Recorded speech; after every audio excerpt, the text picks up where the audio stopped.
पत्नी से कहा, बोले अन्न रोटी मांगूंगा भगवान से भजन करके। अरे भजन करके ठाकुर जी को मांगूंगा, कभी अन्न जल नहीं मांग सकता। चाहे भूखा मर जाऊं, चाहे प्राण निकल जाए, पर अन्न जल रोटी कपड़ा घर मकान ये सब ठाकुर जी से नहीं मांगूंगा। ये तो प्रारब्ध से मिलने वाली वस्तु हैं, इनके लिए ठाकुर जी को क्यों परेशान करूं मैं। ईश्वरदास जी ने अपने पुत्रों को गोद में सुला दिया और ऐसी खाली कढ़ाई पर रख दी।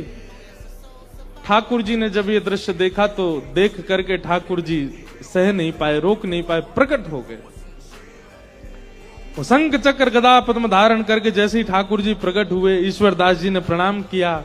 भगवान ने प्रसन्न होकर के कहा, वरदान मांगो ईश्वरदास, क्या चाहिए। ईश्वरदास जी बोले, बस एक ही वरदान दे दीजिए। क्या?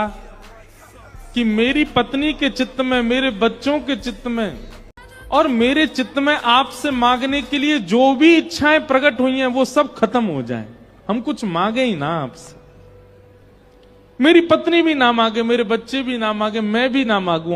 हम चारों पांचों शून्य हो जाएं चित्त से। हम आपको देख लिए हैं, इसके बाद हम कुछ ना मांगे।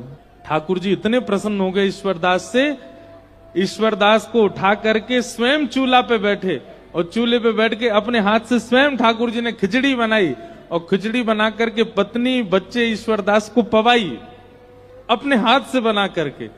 और जैसे ही खिचड़ी पा करके तृप्त हुए, तृप्त होते ही ठाकुर जी ने कहा, अब आपकी लीला पूर्ण हुई, अब आपका इस धराधाम पर रहने का कोई औचित्य नहीं, चलो हमारे साथ।